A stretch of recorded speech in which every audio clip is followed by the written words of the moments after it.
आज की जो हमारी क्लास रहेगी वो आर्म्स एंड द मैन, जिसकी मैंने समरी आपको बताई थी इससे पहली वीडियो में। अब हम उसके क्वेश्चंस करेंगे, जो इम्पोर्टेंट क्वेश्चंस है ज्यादातर एग्जाम में आते हैं।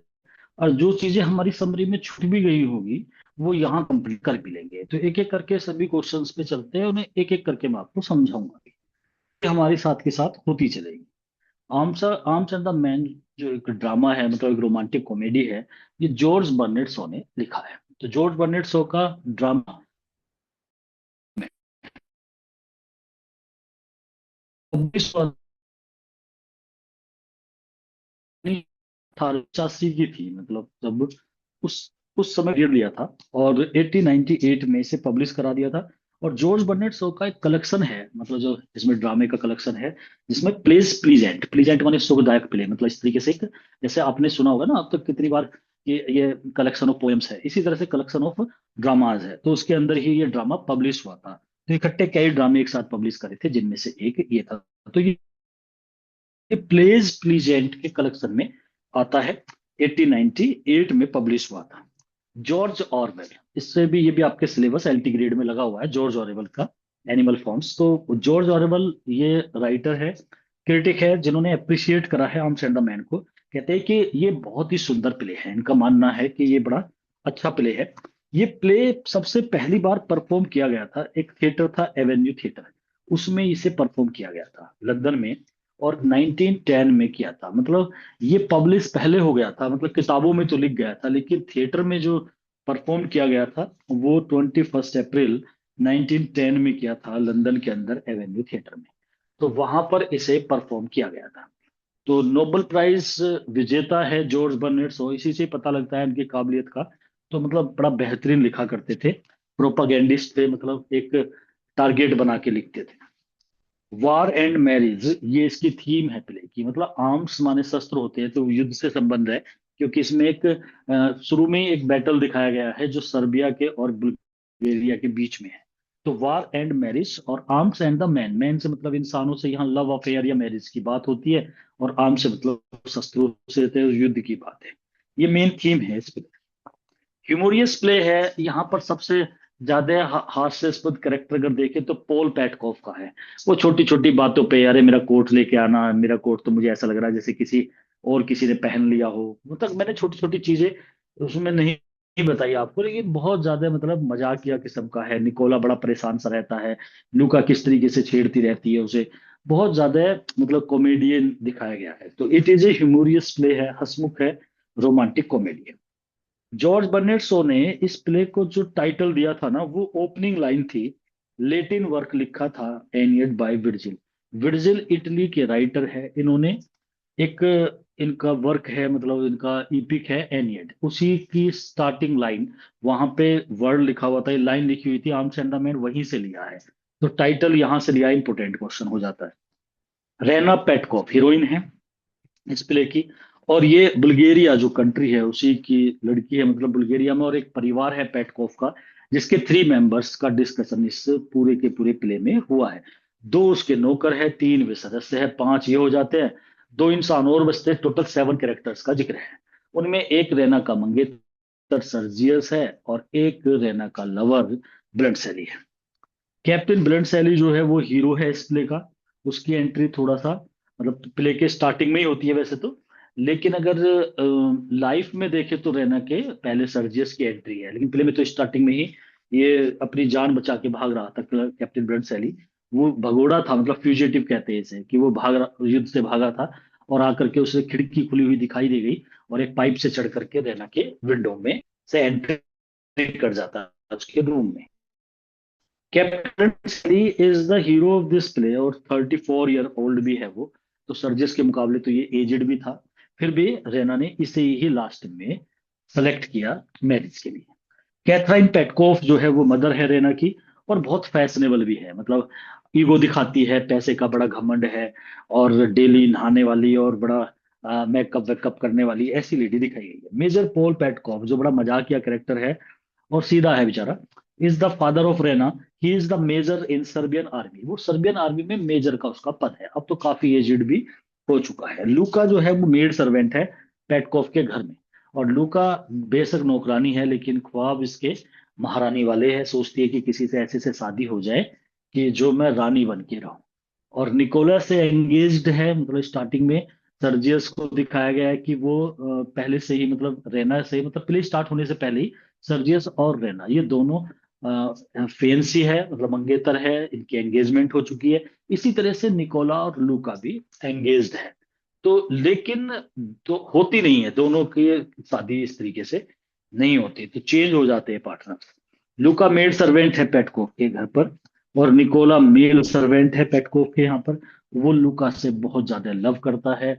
वो सोचता है मेरी शादी लूका से हो जाए, लेकिन उसके ख्वाब कुछ और ही थे। वो तो निकोला को कुछ समझती नहीं थी, इससे काम करवाती रहती थी, जैसे अपने हिस्से का भी काम इसी से करवाती थी। सर्जियस जो है वो हेड ऑफ कैवेलरी आर्मी। ये कैवेलरी क्या होता है कि जो घुड़सवार एक तो होते हैं, पद यात्रा करते हैं, मतलब जो पैदल चलने वाली होती है, इन्फेंट्री बोलते हैं उसे। ये कैवेलरी होती है जो घोड़े पे जो चलती है, आर्मी उसे बोलते हैं। तो इसका हेड था। लास्ट में जब ये प्रॉब्लम क्रिएट होती है कि चलो अब युद्ध तो खत्म हो गया, लेकिन अब जहां युद्ध हो रहा था वहां से सेना वापस कैसे आए, घोड़े वाली। तो वो बड़ा एक जो मेन होता है इंसान, उसे सारा कुछ बनाना होता है कि भाई इस तरीके से आओ, एक दिन वहां रुको, 4 दिन ऐसे चलो, फिर वहां रुकना चाहिए, वहां पे घोड़ों के लिए ये चारा मिल जाएगा। तो वो चीज सर्जियस और पेटकोफ बाद में थर्ड एक्ट में हिसाब लगाते हैं कैसे हो, लेकिन वो नहीं कर पाते उस काम को भी। ब्लंट सैली जब घर पे इनके आता है, वो कैसे कर लो। वो स्टार्ट जो होता है प्ले, उसमें सर्जियस सानोफ स्टार्टिंग में ही सेरेना से, लेकिन शादी करता है लुकास से प्ले के एंड में। There is a war between Bulgaria और सर्बिया, ये दोनों कंट्रियों के नाम आपको याद रखने हैं। सर्बिया जहां वर्ड आ जाए वहां एस से एस जोड़ देना, स्विस, स्विट्जरलैंड। और स्विट्जरलैंड का कौन हो गया, वो बेलेंड सैलिक, तो वो स्विस था। तो वो सर्ब की तरफ से लड़ा था, सर्बिया की तरफ से। और बुल्गारिया का ये है ही, मतलब जिस परिवार की हम बात कर रहे हैं। तो इन दोनों के बीच में युद्ध हुआ, बुल्गारिया वाले जीत गए, सर्बिया वाले हार गए, लेकिन वे जीते थे धोखे से, चीटिंग करी थी उन्होंने। स्टार्टिंग के ही प्ले में एक युद्ध दिखाया जाता है। युद्ध का चर्चा नहीं है, बस उसके बारे में डिस्कशन है। ब्लड सैली एक स्विस प्रोफेशनल सोल्जर है। प्रोफेशनल होते हैं जो पैसे लेके लड़ाई लड़ते हैं, उसकी कोई लड़ाई नहीं है, बल्गेरिया वालों से कोई दुश्मनी नहीं है। वो तो स्विस का है, जो पैसे देगा उसकी तरफ से लड़ेगा। तो स्विस प्रोफेशनल सोल्जर है। उसने आर्मी ज्वाइन करी थी सर्बिया की। ही बिलोंग्स टू स्विट्जरलैंड से बिलोंग करता है। इंपोर्टेंट क्वेश्चन है। 3 एक्ट प्ले है, ये भी क्वेश्चन इंपोर्टेंट होता है। 3 एक्ट है, इसका ये भी ध्यान रखना है। पहला एक्ट उसके बेडरूम पे स्टार्ट होता है, सेकंड एक्ट गार्डन में स्टार्ट होता है पेटकोफ के परिवार में, और थर्ड एक्ट जो होता है स्टार्ट, वो लाइब्रेरी के अंदर से होता है, जो इनके घर में ही थी लाइब्रेरी। सबको बताती फिरती थी कैथरीन, हमारे लाइब्रेरी भी है, हमने बैल लगा रखी है, ये सब चीजें। फर्स्ट एक्ट जो ओपन होता है वो बेडरूम में होता है रेना के, सेकंड ओपन जो होता है वो गार्डन में होता है, और थर्ड एक्ट जो होता है वो लाइब्रेरी में होता है ओपन। रेना ब्लड सैली को चॉकलेट क्रीम सोल्जर बोलती है। वो जब उसे कोड देती है सुबह मॉर्निंग में, अंधेरे में ही निकाल देती है ब्लड सैली को, कैथराइन और ये दोनों। तो उसके कोट में, जो उसके पिता का कोट था, उसे पहन के उससे कहती है कि तू इसे पहन के निकल जा। तो उस कोट में अपना फोटो रख देती है, और उस फोटो के पीछे लिख देती है, माई चॉकलेट क्रीम सोल्जर। तो वो कहीं ना कहीं प्रपोज कर रही थी एक तरीके से ब्लड सैली को, लेकिन ब्लड सैली ने वो नहीं पढ़ा था। This play begins in late November 1885। अगर हम देखें तो जो प्ले की स्टोरी जो दिखाई है ना, वो 1885 की दिखाई है। नवंबर में दिखाया है कि लास्ट नवंबर की कहानी थी, मतलब ठंड से का टाइम दिखाया। पेटकोप का जो घर है वो कहाँ पर था, वो एक छोटा सा टाउन है नियर ड्रैगोन पास। पास दर्रा होता है जहां पानी ऐसे झरना सा पड़ता है ना, उसे बोलते हैं। तो ड्रैगोमैन पास है उसके, वहीं पर एक छोटा सा टाउन है बल्गेरिया के अंदर, और वहां पे इनका घर है पेटकोफ का। रेना का जो रूम है वो ऊपर वाली स्टोरी पे है, मतलब ऊपर मंजिल पे है घर में, मतलब नीचे नहीं, ग्राउंड फ्लोर पे ना होके ऊपर है उसका जो घर। और इसी तरह से वो पाइप पे चढ़ के सीधा उसकी ऊपर वाले रूम में ही आता है। रहना हैबिचुअल है, खड़ी रहती है हमेशा बालकोनी में अपने घर की, और देखती रहती है ब्यूटी, स्नो माउंटेन्स को देखती है वो। सामने से दिखाई देते हैं उसे पहाड़ दिखाई देते हैं, तो वहां पर बर्फ पड़े हुए, और स्टार देखती है वहीं पे, और फिर बाद में पढ़ती है, पढ़ते पढ़ते सो जाती है। स्किन के, तभी तो उसके दिमाग में शो ऑफ दिखाते हैं, ज्यादा एडवेंचर्स दिखाते हैं, मतलब इमेजिनेटिव सीन दिखाते हैं बहुत ज्यादा। उसे सर्जिस भी पढ़ा करता था। तो वो कहती भी है कि इन्हें देख देख करके, पढ़ पढ़ करके ऐसा लगता है कि हकीकत में ऐसा कुछ नहीं होता। लेकिन जब सर्जियस की सुनती है अपनी मदर से कि वो जीत गया है और सर्जियस का अहम रोल रहा है, तो उसे विश्वास नहीं होता। और ये वाली बात जब कैथरीन को पता लगती है तो उसे डांटती भी है कि तू ऐसे कैसे सोच सकती है कि वो ऐसा नहीं कर सकता। स्टार्टिंग में रहना सोचती है Sergius will cut a poor figure in war.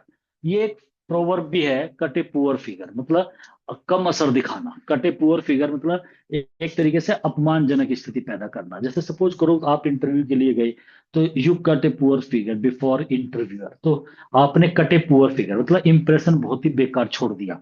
तो स्टार्टिंग में रेना सोचती है सर्जियस युद्ध में गलत इंप्रेशन छोड़ेगा, मतलब वो चाहते कुछ कर नहीं पाएगा।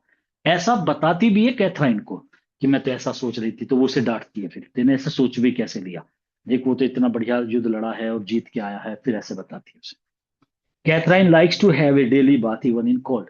चाहे ठंड हो, कैथराइन डेली नहाती है। मतलब ये बड़ा ठंडा एरिया था, बहुत इंसान है जो नहीं नहाते, आज भी इस तरीके से है कि मतलब वो कोल्ड वाला एरिया है, लेकिन कैथराइन नहाना नहीं छोड़ती। ये दिखाता है कि वो बहुत ज्यादा मतलब फैशनेबल लेडी है, थोड़ा सा शो ऑफ ज्यादा करती है।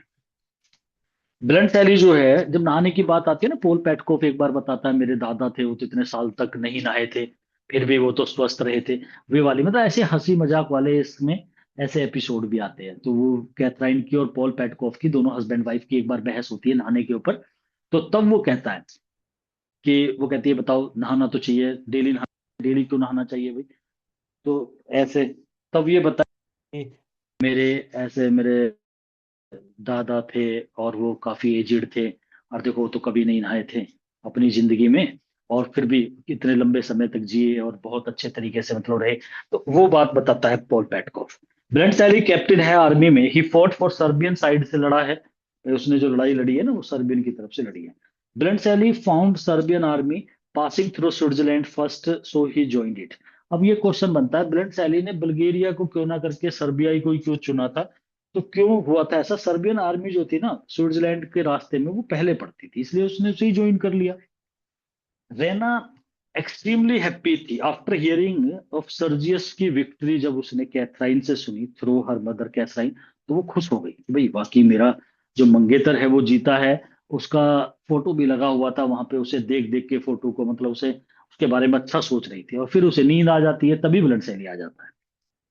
सर्जियस का जो पोर्ट्रेट है वो सेंट्रल ऑफ अट्रैक्शन है रेना के रूम में, मतलब सेंटर ऑफ अट्रैक्शन, वो बहुत ज्यादा अट्रैक्टिव है, बीच में उसने वहां लगाया हुआ है।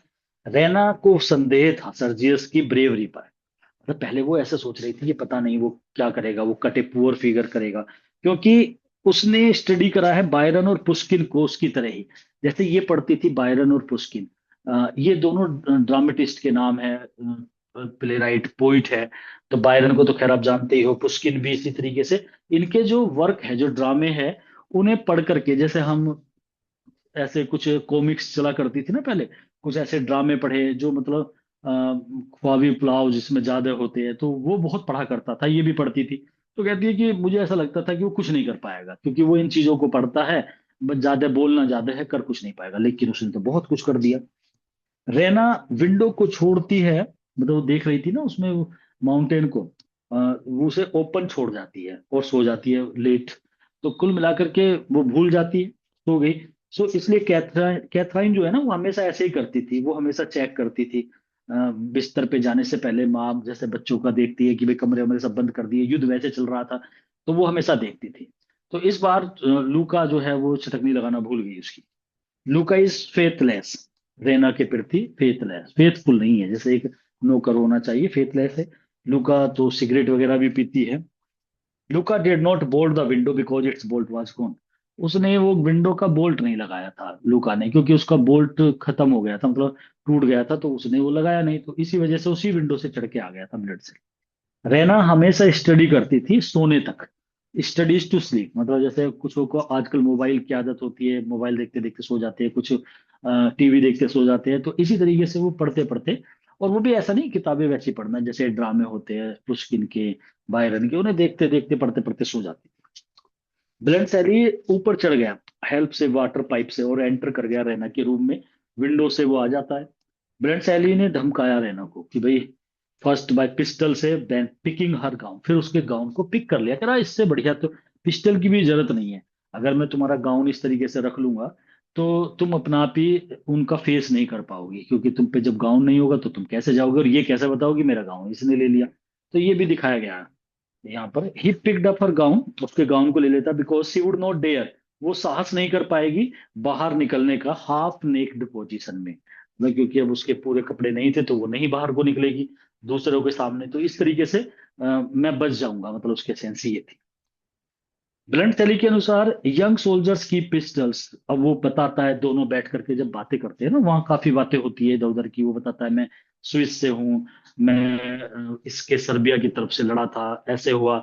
वो कहते हैं युद्ध तो हम जीत गए बल्गेरिया वाले, तो तब वो बताता है तुम कैसे जीते हो मुझे पता है, तुम्हारे इसमें चीटिंग करी गई है, वो हमें एम्यूनिशन गलत सप्लाई कर दिया गया जो बिल्कुल मिस निकल गया।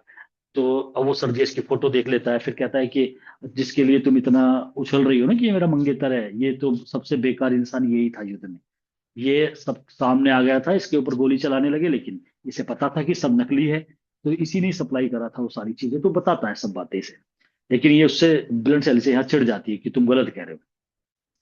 ब्लंट सैली के अनुसार यंग सोल्जर्स जो होते हैं ना वो पिस्टल रखते हैं आजकल, लेकिन कार्टेज रखते हैं बैटल में, जबकि जो पुराने सोल्जर है वो ग्रब इन हॉलेस्टर।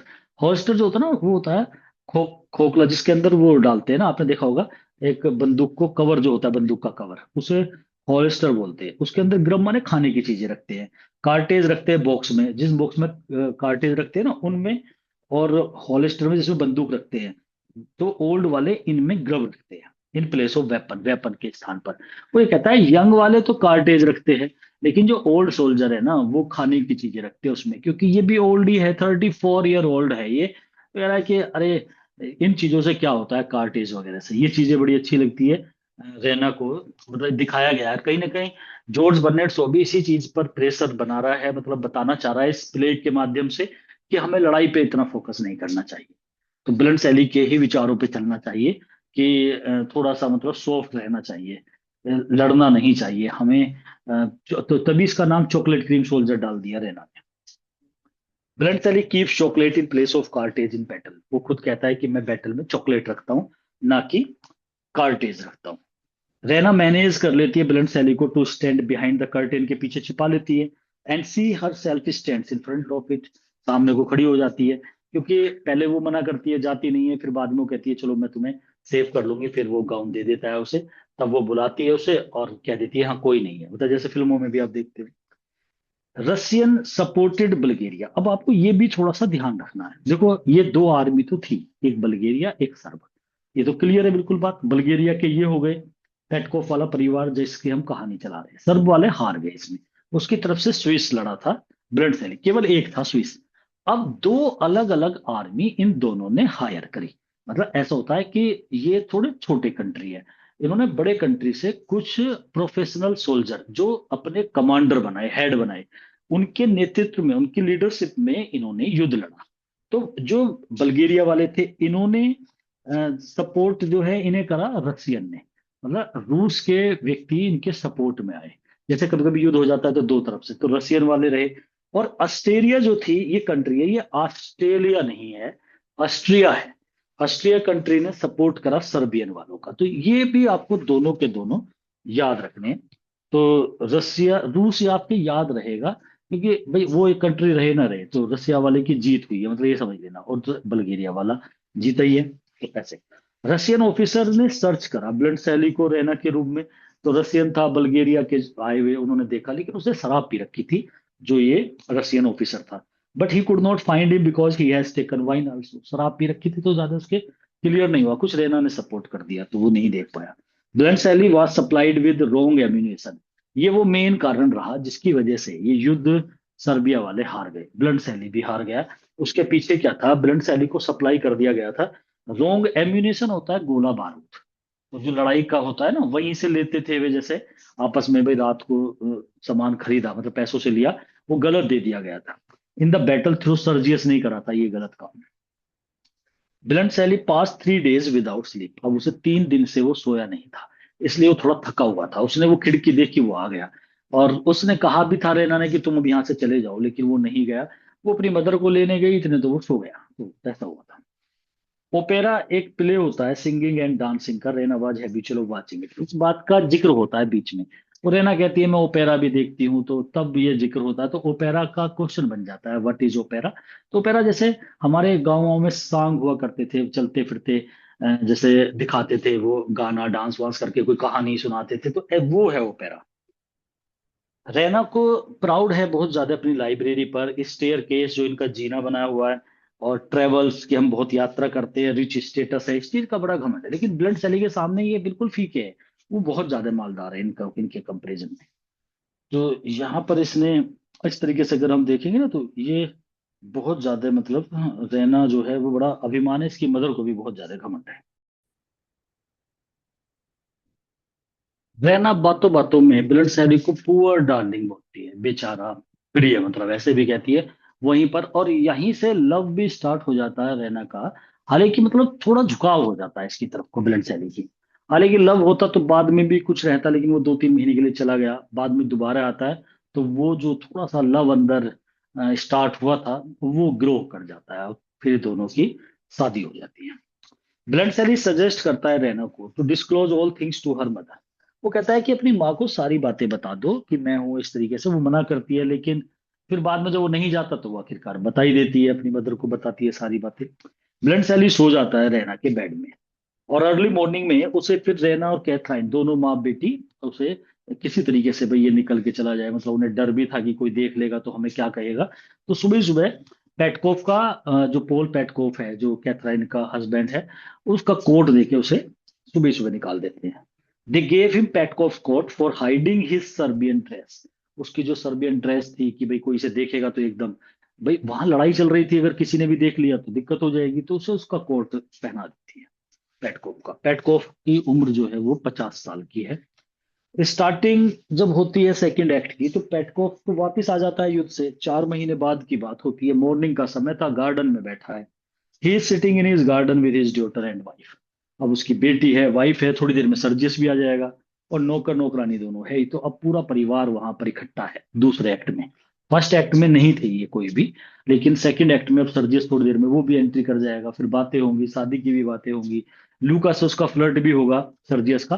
तो ये थोड़ा सा मतलब कहानी आगे को बढ़ेगी। तो अब सेकंड एक्ट है, और गार्डन में बैठा है अपना धूप में पॉल पेटको, और वो अपना कोट भी मांगता है कि अरे वो मुझे कोट दे दो, तो वो दूसरे कोट को कहती है, तो देखो वो भी जिद है, क्योंकि कहानी ऐसी बनानी है, नहीं मुझे तो वही वाला चाहिए, ये कहता है। तभी ब्लड सेल ही आ जाता है, तो वो कोट लेकर के, तो तब वो कोट दिया जाता है, तो उसी के अंदर वो पॉकेट में जैसे वो कोट पहनता है तो वो गिर जाता है वो, जो ये था, मतलब वो फोटो जो था रैना का, और उस पर लिखा रहता है माई चॉकलेट क्रीम सोल्जर। तो वो उस पे पैर रख लेती है रैना, किसे ना पता लगे, लेकिन सर्जियस उसे भाप जाता है उस बात को। तो कुल मिला के वो भी उनका भांडा फोड़ जो होता है यहाँ पे सब हो जाएगा, और सर्जियस चाह भी नहीं रहा था रैना से शादी करना, क्योंकि वो लूका की तरफ को थोड़ा इंक्लाइंड हो चुका था। स्टार्टिंग में सेकेंड एक्ट की, पेटकोफ रिटर्न करता है वार से, 4 महीने हो गए थे, और गार्डन में बैठा हुआ है। पेटकोफ जो है वो हुक्का पीता है, वहां बैठा है, तो वो शौकीन है हुक्का पीने का। पेटकोफ के जो पिता थे did not have a bath in his own life. ये बात वो कैथराइन से कहता है। कैथराइन क्योंकि इस चीज पर बड़ा प्रेशर करती है कि अरे नहाना चाहिए, डेली नहाना चाहिए। वो डेली नहाती है, चाहे ठंडे पानी से नहाए, लेकिन पेटकोफ कहता है अरे नहाने से क्या होता है। वो कहती है कि अगर नहाओगे नहीं तो ये हमारी हेल्थ ठीक नहीं रहेगी। तो इसका एग्जाम्पल कैसे देता है, पेटकोफ ने बताया कि मेरे जो पिता थे ना, उन्होंने एक भी बात नहीं लिया था पूरी जिंदगी में, still he was the healthiest man. वो हेल्दीएस्ट भी रहे थे बल्गेरिया के, और लिव फॉर 98 ईयर्स, और 98 साल तक जिंदे रहे थे, बताओ। तो जब फिर नहाने का क्या फायदा है, मतलब उसकी सेंस ये थी। कैथराइन बहुत खुश है, इलेक्ट्रिक बैल लगवाई है उसने, बार बार बताती भी है, पेटकोफ को कहती है अपने हस्बैंड को कि देखो मैंने इलेक्ट्रिक बैल लगाई है। अब वो ये आवाज लगाने की जरूरत नहीं है, निकोला निकोला लुका लुका, अब तो बस बैल दबाओ, नौकर एकदम आएगा। तो for electric bell because it was a new idea to call servant. ये पुरानी बात हो गई कि ये नौकर को बुलाने का तरीका होता है, जैसे आपने ऑफिस में भी देखा होगा ना, घंटी से लगा देते हैं तो नौकर बुलाने का। She has adjusted a new bell in the library, उसने लाइब्रेरी में लगाई है वो बेल। पेटकोफ एक ह्यूमोरियस पर्सन है इस ड्रामे में। अब ह्यूमोरियस बहुत ही हंसमुख किस्म का है पेटकोफ का। We find the traits of bathos. अब बैथोस क्या होता है, जिन बच्चों ने वीडियो देखी होगी मेरी लिटरेरी फॉर्म्स एंड टर्म्स की, उसमें बैथोज का जिक्र आया होगा। जैसे पैथोज होता है दुख, ह्यूमर होता है हास्य, बैथोज क्या होता है, बैथोज। और उसमें भी मैंने एग्जांपल पोल पैटकोफ का ही दिया था। बैथोज होता है जब एक बहुत ही उच्च श्रेणी का व्यक्ति, जिससे उम्मीद नहीं होती कि वो ऐसे करे, मतलब एक मेजर रैंक का व्यक्ति बिल्कुल बच्चों वाली हरकतें करता है, मतलब किसी को ऊपर से नीचे गिरा देना, मतलब एक हाई स्टेटस और एक इस तरीके की बातें बोलना, तो उसे हम बैथोस कहते हैं। We find the traits of bathos के लक्षण देखने को मिलते हैं पेटकोफ के कैरेक्टर में। He has high rank in society में, उसकी ऊंची रैंक है आर्मी में, but in his real life he doesn't silly, he does silly and low works. लेकिन वैसे वो सिली मूर्खों वाले लो वर्क्स करता है, मतलब उसकी हरकतें अगर देखे ना तो एक ऐसे लगेगा आपको कि मतलब बहुत कॉमन पर्सन से भी नीचे की हरकत है, और उसकी रैंक इतनी ऊंची है। इसलिए ऐसी जगह जो ऐसा करेक्टर होता है उसमें बैथोस देखने को मिलता है। पेटकोफ की जो आर्मी है डज नॉट ओबे हिम, कोई उसका सम्मान नहीं करते। क्यों नहीं करते? वो बच्चों वाली हरकतें करता रहता है। पद उसका बेशक बहुत ऊंचा है लेकिन उसकी हरकतें ऐसी है। पेटकोफ हैंड पैक्ड हस्बैंड भी है। हैंड पैक्ड हस्बैंड से मतलब होता है जोरू का गुलाम है, वाइफ के इशारों पे चलने वाला है, डरता भी है। कैथराइन एक sick of sore throat due to cold, that's why. Catherine जो थी ना, उसके गले में सोर माने दुखन सी हो जाती है, और कोल्ड की वजह से, ठंड की वजह से। इसीलिए पेटकोफ ये कहता है उससे कि it is due to daily bath in cold water, तुम तो कोल्ड वाटर में नहाती हो ना ज्यादा फैशन के चक्कर में, इस वजह से होता है। तो इस बात को वो कहती है कि अरे ना नहाएंगे तो हमारी हेल्थ बेकार हो जाएगी। तब वो एग्जाम्पल देता है, अरे मेरे पिता की हेल्थ तो नहीं हुई थी, वो तो 98 ईयर जिए और एक दिन भी नहीं नहाए, अब इतनी बड़ी बात जब तो बोलता है वो इस पे। Petkoff doesn't know how to settle the regiments. अब उन्हें रेजिमेंट्स में टुकड़ी थी जो, मतलब सेना की जो टुकड़ी थी, उन्हें सेटल करना था वे कैसे आए, because he has no knowledge of geography, की उसे नॉलेज नहीं थी कि भाई कौन से रास्ते से किस तरीके से आएंगे ये, उसे नहीं पता था। तो वो कंफ्यूज था। लाइब्रेरी में जब बैठा रहता है, सर्जियस से पूछता है, वो भी नहीं बता पाता। तो वहीं पर ब्लंट सैली, अब क्योंकि आज आ गया था वहां पे, तो तब ब्लंट सैली ने बताता है कि आप ऐसे करो, इस जगह से होते हुए सेना को लाओ, और पेपर पे लिख करके बताता है बेकायदे।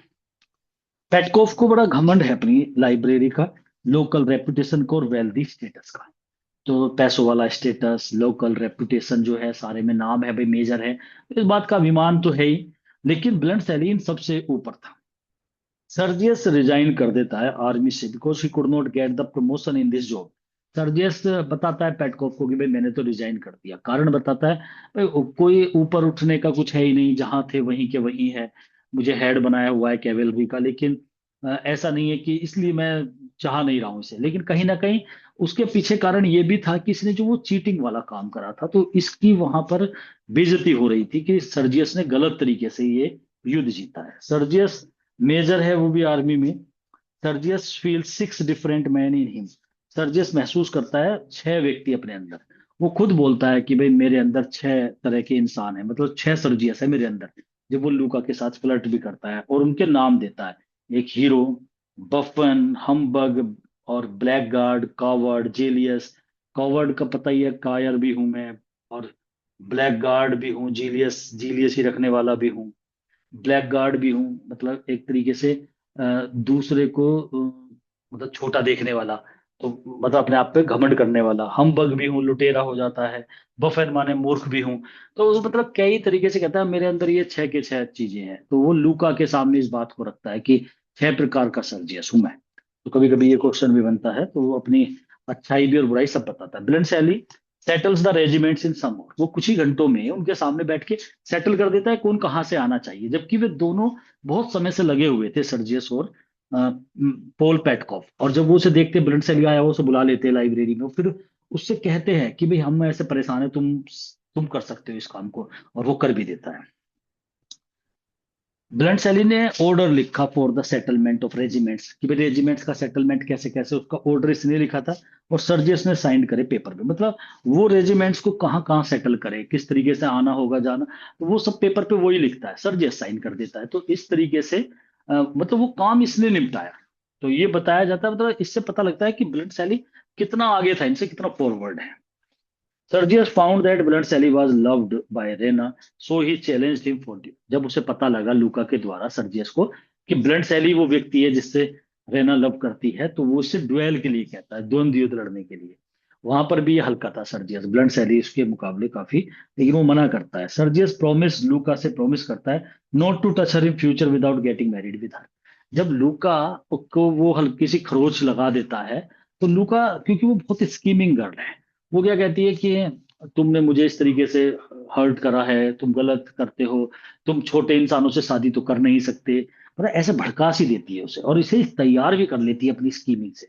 और फिर सर्जियस आखिरकार यही प्रॉमिस करता है लूका से कि मैं भविष्य में तुम्हें टच नहीं करूंगा, अगर टच करूंगा तो मैं तुमसे शादी करूंगा। फिर वो इसे टच करता है तो फिर शादी ही करता है। 9 out of 10 soldiers are police. Raina Bluntschli से कहती है कि 10 में से 9 सोल्जर जो होते हैं ना, वो पुलिस होते हैं। 9 out of 10 soldiers are police, मूर्ख होते हैं। मतलब सोल्जर, जब वो स्टार्टिंग की बात थी तो वहां पे ये बड़ी इंपॉर्टेंट लाइन भी है इस ड्रामे की। तो कहती है कि भाई वो पुलिस होते हैं, मतलब वो दिमाग से काम नहीं करते। जैसे हमारे यहाँ भी एक आपने सुना होगा, मिलिट्री में फोर्स से कोई आता है तो कहते हैं कि भाई ये जो है ना, थोड़ा सा माइंड इनका डिस्टर्ब रहता है, मतलब 10 में से 9 ऐसे होते हैं। The play मॉक्स the bionic concept of heroism through Sergius character. Sergius के कैरेक्टर के दौरान ये प्ले जो लिखा है ना कि आर्म्स एंड द मैन, इसमें बायरनिक कंसेप्ट का मॉक किया गया। बायरनिक कंसेप्ट क्या होते हैं? बायरन का और पुस्किन का जिक्र हुआ था ना, हीरोइज्म का, मतलब बायरन ने जो बायरन के विचार है हीरोइज्म के, उसका मजाक उड़ाया गया है थ्रू सर्जियस कैरेक्टर। सर्जियस का जो कैरेक्टर है इसमें, जिस तरीके का उसका कैरेक्टर है ना, वो वही कैरेक्टर है जैसे बायरन और पुस्किन में होते हैं, जैसे रेना सोच भी रही थी। तो इस तरीके से उसके कंसेप्ट का इस प्ले के अंदर मजाक उड़ाया कि सर्जियस, ऐसा कहते हैं ना, सर्जियस तो कुछ नहीं कर पाएगा। क्यों नहीं कर पाएगा? क्योंकि सर्जियस तो बायरन और पुस्किन के ड्रामे पढ़ता है जैसे मैं पढ़ती हूँ। तो ये रेना की सोच थी। तो कहीं ना कहीं बायरन पे भी कमेंट कर दिया जॉर्ज बर्नेट शॉ ने। ब्लंट सैली रिप्रेजेंट करता है modern realism and practically opposing romantic ideal. Bluntschli represent करता है मॉडर्न रियलिज्म को, कि भाई आज की वास्तविकता क्या है, अब लड़ाई से कुछ नहीं है। मतलब हमें चॉकलेट रखनी चाहिए से मतलब ये है कि लड़ना नहीं चाहिए, हमें मैत्रिक भाव रखना चाहिए, फ्रेंडली होना चाहिए। And practically opposing romantic ideals, और वो अपोज करता है रोमांटिक जो आदर्शवाद है, उसका अपोजिंग करता है कि भाई ये नहीं कि युद्ध में मार काट ही हो, ऐसा ऐसा रियलिज्म, ऐसा ऐसा सोच हमारी नहीं होनी चाहिए। मतलब हमें क्या करना चाहिए कि एक तरीके से अ, मित्रता वाले फ्रेंडली गेस्टर्स रखने चाहिए। रैना का जो करेक्टर है develops from A dreamy romantic girl से सेंसिबल वुमेन। वो स्टार्टिंग में जब देखते हैं रैना को, तो वो एक ड्रीमी रोमांटिक गर्ल है, मतलब एक रोमांटिक और ड्रीम सपनों में रहने वाली, सोच रही है ऐसा होगा वैसा होगा। स्टार्टिंग में तो ऐसा है, सर्जियस के लिए सोच रही है कभी कुछ, लास्ट में बड़ी सेंसिबल वुमेन में चेंज हो जाती है। बाद में अपना डिसीजन लेती है कि मुझे तो ब्लड सैली से ही शादी करनी है। The play shows how social class barriers are artificial and unstable. ये प्ले ये भी दिखाता है कि जो सोशल क्लास बैरियर्स होते हैं, समाज के जो रुकावटें होती है ना, वो सब आर्टिफिशियल है और अनस्टेबल है। वो जो अनस्टेबल है, जैसे एंगेजमेंट हो गई थी सर्जियस की और रैना की, ये एक तरीके से सामाजिक बैरियर है, वो उनका बंधन में बांध दिया, लेकिन वो सब हट जाते हैं। जॉर्ज बर्नेट शाह कहता है कि वो सब चीजें, समाज में ये चीजें बंधन नहीं है, और वो दूसरे कंट्री का, लेकिन कुछ रोक टोक नहीं है, तो जहां लव है, दोनों एक दूसरे से बात करें, तो वो बैरियर हट गए। लूका सिंबलाइज करती है rebellion against class operation and servant morality. अब लूका को ऐसे सिंबलाइज करा दिखा, मतलब उसे दिखाया, वो सिंबल है किस चीज का? वो रिबेलियन है, विद्रोह करती है अगेंस्ट क्लास ऑपरेशन। क्लास होता है श्रेणी को दबाना, मतलब आप नौकर को नौकर की तरह रखो, तो वो उस चीज का विरोध करती है। और सर्वेंट मोरालिटी जो होती है, कि भाई सर्वेंट जो होता है, नौकर वाली जो मोरालिटी है, कि जो नैतिकता है कि ये तो नौकर है, वो उस चीज को रिबेलन करती है, मतलब उसका विद्रोह करती है। तो वो सिंबल है लूका इस चीज का कि भाई मैं इस चीज को नहीं मानूंगी कि भाई नौकर तो नौकर ही है, और उसने ये करके भी दिखा दिया। वो एक बहुत नीचे पद से, एक नौकरानी के पद से सीधी सर्जियस की वाइफ बनती है। तो इस चीज का सिंबल है वो कि मैं दबाव नहीं मारूंगी। प्ले जो है ये हाईलाइट करता है inefficiency and confusion in military bureaucracy. ये इसमें दिखाया गया है, इन इफिशियंसी है, अकुशलता, कंफ्यूजन है, मिलिट्री की जो ब्यूरोक्रेसी, ब्यूरोक्रेसी होती है जो ऑफिसर रैंक के व्यक्ति है मिलिट्री में, वहां पर कंफ्यूजन है, कैपेबल नहीं है, गलत काम करते हैं जिस तरीके से यहाँ हुआ थी, तो ये भी चीज दिखाई है। जॉर्ज बर्नेट शो ने प्रेजेंट करा है वार को एक chaotic and unscientific not heroic. जो युद्ध दिखाया गया है ना, वो एक तरीके से कोएटिक होता है, मतलब अस्त व्यस्त। कुल मिला के वहां पर असमंजस वाली स्थिति पैदा कर दी, वो सब कुछ गलत वे दिखाया है उसमें, गलत एम्यूनेशन देना। अनसाइंटिफिक वार है वो, कोई साइंटिफिक नहीं है उसमें। कमियां दिखा दी है कि उसमें किस तरीके से गलत एम्यूनेशन दे करके काम करा गया है, हीरोइक वॉर नहीं दिखाया। ये प्ले क्रिटिसाइज करता है false patriotism through comic situations. इसमें झूठा पैट्रियटिज्म, देशभक्ति और कॉमिक सिचुएशंस दिखा करके, मतलब जैसे सर्जियस का, पेटकोफ का, कि मतलब मजाक से बना के रख दी इन्होंने। एक जो देशभक्ति वाली भावना है वो नहीं है कहीं भी प्ले के अंदर। सब धोखेबाजी। वहां इस तरीके से रहना की सोच युद्ध के प्रति, अपने हस्बैंड के प्रति, वो सब ऐसा दिखाया कि कोई पैट्रियटिज्म तो कहीं है ही नहीं। सो रिप्लेस करता है tragic seriousness with comedy of ideas. उसने जैसे युद्ध है तो वो ट्रेजिक सीरियसनेस जो है ना, उसे रिप्लेस कर दिया कॉमेडी वाले आइडियाज में। मतलब सारी कहानी को, एक वॉर तो दिखा दिया, एक बैटल दिखा दिया, लेकिन फिर भी उसके बाद में सब कॉमेडी में उसने तब्दील कर दिया। मेजर सर्जियस सारनोव जो है लीड से सक्सेसफुल, हालांकि वो सफल होता है, but police cavalry charge against Serbian artillery. लेकिन पुलिस कैवलरी चार्ज, उस पे मूर्खता वाला, घुड़सवारी वाला चार्ज लगाया गया, आरोप अगेंस्ट सर्बियन आर्टिलरी। आर्टिलरी जो होती है ना, वो ही है तोप खाना। मतलब उसे जो सर्ब वालों को गलत चीज सप्लाई करी गई, उसका आरोप उस पर लगा दिया गया कि उसने ये काम मूर्खता वाला करा है, गलत करा है। The war in the place based on the real Serbo Bulgarian war 1885 में हकीकत में एक वॉर हुआ था। उसी की रियलिज्म को दिखाया है यहाँ पर। जो ये प्ले जो है, तो लगभग 10 साल बाद लगभग तो ये जॉर्ज बर्नेट शॉ ने प्ले लिखा, तो एक सच्ची घटना पे लिखा। लेकिन ये कहानी जो बना दी कि रैना वाली, ये सब थोड़ा सा अलग बनाई है, लेकिन वॉर हुआ था। ब्लेंड सैली रिवील करता है, प्रकट करता है, बताता है दैट ही इज एयर, वो वारिस है to a wealthy Swiss hotel family. एक बड़ी होटल फैमिली है जिसमें 6 होटल्स, बहुत बड़ी बात होती है। 200 घोड़े, इतने मेजेस, मतलब वो बहुत सारी चीजें उसे उसमें लिखा हुआ आया था। जब वो एक टेलीग्राम आया था ना कि उसके पिता मर गए हैं और पीछे ये वसीयत छोड़ के गए हैं, उसमें सारी वो चीजें थी। तो वो बताता भी है फिर जाकर के पेटकोफ के परिवार को। तो वे कैथराइन बड़ी खुश होती है कि भाई ये तो बहुत अमीर घराना हमें मिल गया। रेना अल्टीमेटली, पूर्ण रूप से अगर देखें तो वो चूज करती है to marry Bluntschli instead of Sergius. के स्थान पर वो ब्लड सैली से ही शादी करना लास्ट में वो सेलेक्ट करती है। सर्जियस शादी कर लेता है एम्बिशियस सर्वेंट से, उस महत्वाकांक्षी लड़की लूका से, लास्ट में प्ले के। तो कपल जो है चेंज हो गए। निकोला जो है वो एक्सेप्ट करता है मनी तो break his engagement with Luka and remain A servant. वो कहता है ठीक है, मैं एंगेजमेंट जो है वो तोड़ दूंगा लूका से, लेकिन मुझे इसके लिए पैसा चाहिए। तो उसे पैसा दे दिया जाता है और वो एक सिंपल नौकर बन के ही रह जाता है। सर्जियस ब्लंट सैली को क्या कहता है, the chocolate cream soldier, mockingly at the end, last में इसे बोलता है, क्योंकि उसने उस फोटो पे देख लिया था चॉकलेट क्रीम सोल्जर लिखा हुआ लास्ट में। फिर अब क्योंकि सब वो हो गए हैं, मतलब लास्ट में रोमांटिक कॉमेडी है, सब कुछ हैप्पीली होता है, कोई दिक्कत नहीं है। शुरू में थोड़ी तीखी नोक जोक जरूर रही है, लेकिन सब कुछ ठीक ठाक हो जाता है। उसकी शादी लूका से हो जाती है, ये रहना की शादी ब्लंट सैली से। तो अब ब्लंट सैली को कहता है अरे चॉकलेट क्रीम सोल्जर, लास्ट में यही बोल देता है। जॉर्ज ऑरेवल ने इस प्ले की प्रशंसा करी थी। शो का विटेस्ट एंड मोस्ट फ्लोलेस प्ले बताया, बहुत ही बुद्धि वाला। और फ्लोलेस माने जिसमें कोई फ्लो ना हो, दोष ना हो, दोष रहित, मतलब कोई कमी नहीं है इस प्ले के अंदर। लूका बोल्डली चैलेंज करती है class barriers and manipulate situations to her advantage. वो उन सारे क्लास बैरियर को चैलेंज करती है।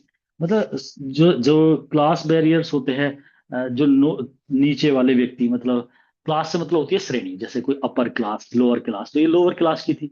तो जो बैरियर आते हैं, मतलब एक निम्न परिवार में नौकर वाले, जैसे नौकर थी वो, तो उसके जो बैरियर पड़ते हैं रास्ते में, जो रुकावटें होती है, उन्हें चैलेंज कर देती है।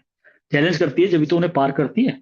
एंड मैनिपुलेट सिचुएशंस, और जो मैनिपुलेट करने वाली सिचुएशन आती है, मतलब ऐसी स्थिति इंसान के दिमाग को घुमाने वाली, टू हर एडवांटेज, अपने फायदे के लिए वो ये सब काम करती है। मतलब इन चीजों को चैलेंज करती है और इससे आगे निकल करके एक बहुत बड़ा काम कर जाती है। ऐसा बहुत कम देखने को मिलता है कि एक नौकरानी इतने एक बड़े घर में शादी करती है। कैथराइन पेटकोफ को प्राइड हर सेल्फ, अपने आप पे घमंड है, on modern amenities. Modern amenities माने सुविधाएं होती है, कि उसने मॉडर्न सुविधाएं है भाई, घंटी भी लगवा रखी है नौकर को बुलाने के लिए। Like the electric bell and library, library है हमारे घर में, इलेक्ट्रिक बेल है, हम नौकर को आवाज दे के नहीं बुलाते, बेल से बुलाते, मतलब ऐसे थोड़ा मॉडर्न वो दिखाती है। Major Petkoff is portrayed as incompetent in military matters despite his rank. जो मेजर पेटकोफ है इज पोर्ट्रेड एज, उनका ऐसा चित्र दिखाया गया है जैसे इनकॉम्पिटेंट है। मतलब कॉम्पिटेंट होता है पूरक, बिल्कुल फिट, सुटेबल, लेकिन वो इनसुटेबल है military matters despite his rank. मतलब रैंक के अकॉर्डिंग उनका जो कॉम्पिटेंट, मतलब जो सुटेबिलिटी है वो नहीं है। मतलब जैसे मेजर है तो मेजर वाला उनके अंदर नहीं, इसीलिए बैथोज है उनके character. You can always tell an old soldier by the inside of his holster and cartridge boxes. अब ये रहना से कहता है बिलेंड सैली, अगर तुम्हें ये पता करना है ना कि ओल्ड सोल्जर है या यंग सोल्जर है, तो आप एक काम करो, जहां बंदूक का वो खोखला होता है ना, जिसमें रखी जाती है होल्स्टर, उसके और कार्टेज बॉक्स जो होते हैं उनमें देख लो खोल करके। अगर बंदूक मिली, कार्टेज मिली, तो ये यंग सोल्जर है, और अगर चॉकलेट मिली तो वो ओल्ड सोल्जर है। The young ones carries pistols and cartridge. जो यंग होते हैं ना वे पिस्टल और कार्टेज रखते हैं, जबकि ओल्ड वंस ग्रब माने खाने की चीजें रखते हैं। ब्लड सैली ने कहा था, ये इंपॉर्टेंट स्पीच है, और ये कहीं ना कहीं जॉर्ज बर्नेट्स को बताने की कोशिश कर रहे हैं कि हमें ज्यादा युद्ध में नहीं जाना चाहिए। I have no ammunition, what use are cartridge in battle. ये भी ब्लड सैली ने इसी से कहा था रेना से, भाई मेरे पास तो, वो कहती है ना कि अरे तुम बंदूक की नोक पर ही मुझसे वो कर लो, कि मतलब मुझे डरा लो। तो कहता है कि मैं क्या करूं इसमें, जो ये बंदूक रखी है ना इसमें कार्टेज नहीं है। आई हैव नो एम्यूनेशन, मेरे पास एम्यूनेशन नहीं है, मतलब गोला बारूद या कार्टेज नहीं है। What use are cartridge in battle, battle में कार्टेज का क्या फायदा। I always carry chocolate instead, इसके बजाय मेरे पे तो चॉकलेट होती है। अब ये बात कह तो ब्लंट सैली रहा है, लेकिन ये जॉर्ज बर्नेट शो ये बताना चाह रहा है युद्ध युद्ध नहीं करनी चाहिए, हमें लड़ाई नहीं लड़नी चाहिए, हमें अपने काम प्यार से निपटाने चाहिए। Soldiering my dear madam is the coward's art of attacking mercilessly. अब ब्लंट सैली कहता है सोल्जरिंग क्या है, हे डियर मैडम, ये एक कवर्ड कायरो की कला है, अटैक करते हैं निर्दयता से। When you are strong, soldier क्या होता है, जब तुम मजबूत स्थिति में हो दूसरों को मारते हो, और वो भी निर्दयता से। And keeping out of harm's way when you are weak, और जब तुम कमजोर हो स्थिति में होते हो, keep out of the harm's way, तो तुम बाहर निकल जाते हो हार्म वाले रास्तों से, मतलब जहां नुकसान होता है। बता, ये कायर वाली कला इसलिए बोल दी कि जब तुम मजबूत स्थिति में होते हो तो दूसरों को मारते हो, और जब तुम बुरी स्थिति में होते हो तो भाग जाते हो। तो कायर वाली कला है ये ब्लंट सैली कहता है। I am a professional soldier, ये सारी स्पीच स्टार्टिंग की थी जब रेना से पहली बार मिला था ब्लंट सैली, तब उसने ऐसी ऐसी स्पीच बोली थी जिनसे लव करने लगी थी रेना ब्लंट सैली से। I am a professional soldier, कहता है कि मैं प्रोफेशनल सोल्जर हूँ। I fight when I have to, मैं लड़ता हूँ जब मुझे लड़ना पड़ता है तब लड़ता हूँ। And I am very glad, और मतलब खुशी होती है, to get out of it when I haven't it, जब मुझे लड़ने की, अगर बिना लड़ाई से काम चल जाए तो मुझे खुशी होती है, जब बिल्कुल सिर पे पड़ती है तभी लड़ता हूं मैं, ऐसा बोलता है। I won the battle the wrong way, अब ये सर्जियस कहता है लास्ट में, हाँ मैंने गलत तरीके से युद्ध जीता। Sheer ignorance of the art of war, युद्ध की कला की, सीर माने पूर्ण रूप से इग्नोरेंस थी, अज्ञानता थी। नथिंग एज, और कुछ नहीं, मतलब खुद स्वीकार कर लिया उसने कि मैंने गलत तरीके से युद्ध को जीता है, और यही कारण रहा था, क्योंकि देखो हीरो है ब्लंट सैली, उसकी हार हुई है तो वो गलत तरीके से हुई है सर्जियस, और हारने के बाद भी उसे ये दोनों याद कर रहे थे। ब्लंट सैली का बहुत बड़ा रोल था उस युद्ध में, हालांकि वो बैटल दिखाया नहीं है, लेकिन पेटकोफ और सर्जियस इसके बारे में जिक्र कर रहे थे, तो उन्होंने कहा भी था। और ये ब्लेंड सैली भी कहता है कि सर्जियस था वहां पर, वो फोटो देख करके बताता है यही व्यक्ति था जो सबसे आगे दौड़ रहा था, लेकिन सब कुछ प्री प्लान था, उसे पता था कि सब एम्यूनेशन बेकार का रखा हुआ है। Raina reject Sergius theatrical heroism, Raina reject कर देती है सर्जियस का थिएट्रिकल हीरोइज्म, जो है जो वो हीरो वाला अपना जैसे होते हैं ना हीरो वाला तरीका, उसे रिजेक्ट करती है। While Sergius turns to ambitious servant Louka, वो तो लूका की तरफ को टर्न हो जाता है सर्जियस, तो सर्जियस ने भी कहीं ना कहीं जो रेना है उसे छोड़ दिया था, और वो लूका की तरफ को मतलब एक तरीके से उसकी तरफ को टर्न हो गया था। Raina ultimately marries the wealthy realistic Bluntschli से लास्ट में शादी कर लेती है। तो लास्ट में रेना की शादी ब्लंट सैली से हो जाती है, सर्जियस की जो शादी है वो लूका से हो जाती है। तो प्ले जो था बिल्कुल सिंपल वे में है, मतलब कोई ज्यादा दिक्कत नहीं है। मैंने, अगर आप दोनों वीडियो मेरी देख लोगे, एक समरी वाली है एक ये है, तो पूरी कहानी आपके दिमाग में बहुत बढ़िया से आ जाएगी और क्वेश्चन भी कोई नहीं बचेगा, तो आपको क्वेश्चन ही आने हैं। या फिर एक आध उम्मीद होती है एलटी ग्रेड में जॉर्ज बर्नेट सा का एक वर्क लगा हुआ है, आर्म्स एंड द मैन। पहले तो अगर सबसे पहली बात है कि आम मतलब जॉर्ज बर्नेट शो पे या आर्म्स एंड द मैन, मतलब इस पे क्वेश्चन आए, अगर आता है तो ज्यादा उम्मीद होती है कि आर्म्स एंड द मैन पे क्वेश्चन आएगा, मतलब प्ले पर।